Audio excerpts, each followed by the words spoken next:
Blood pressure শুধু লবণের কারণে বাড়ে না।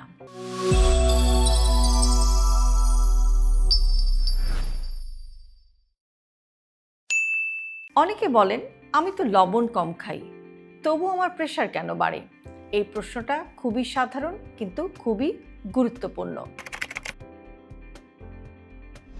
ব্লাড প্রেশার আসলে শুধু খাবারের উপর নির্ভর করে না, এটা আমাদের জীবনযাপনের একটা আয়না। শরীর কতটা চাপে আছে, মন কতটা অস্থির, এই সব কিছুর প্রভাব পড়ে প্রেশারের ওপর।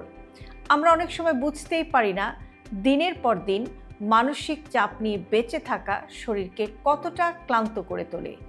কাজের চাপ, সংসারের দায়িত্ব, ভবিষ্যতের চিন্তা সব মিলিয়ে শরীর সবসময় একটা সতর্ক অবস্থায় থাকে। এই অবস্থায় রক্তনালীগুলো সংকুচিত হয়ে যায় আর প্রেশার বেড়ে যায়। ঘুমের অভাবও প্রেশারের একটা বড় শত্রু। রাতে যদি ঠিকমতো না ঘুমানো হয় তাহলেও কিন্তু শরীর বিশ্রাম পায় না, পরদিন শরীর স্বাভাবিকভাবে কাজ করতে পারে না, আর এতে প্রেশার নিয়ন্ত্রণ হারায়। আরেকটা বিষয় হচ্ছে যে আমরা একটা জিনিসকে অনেক অবহেলা করি, সেটা হচ্ছে পানি। শরীর যখন পানি শূন্য হয় তখন রক্ত কিন্তু ঘন হয়ে যায়, এতে রক্তনালীর ভেতরে চাপ বাড়ে।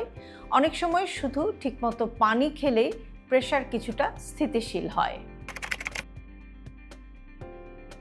ব্লাড প্রেশার নিয়ন্ত্রণ মানে শুধু ওষুধ খাওয়া নয়। ব্লাড প্রেশার নিয়ন্ত্রণ মানে নিজের জীবনটাকে একটু ধীরে চালানো, একটু গুছিয়ে নেওয়া। আপনি কি কখনো লক্ষ্য করেছেন মানসিক চাপ বাড়লে আপনার প্রেশারও বেড়ে যায়? আপনার অভিজ্ঞতা কেমন? কমেন্টে আমাদের সাথে শেয়ার করুন। আর প্রতিদিন এরকম আরও অনেক ধরনের স্বাস্থ্য টিপস পেতে আমাদের এই পেজটির সাথেই থাকুন।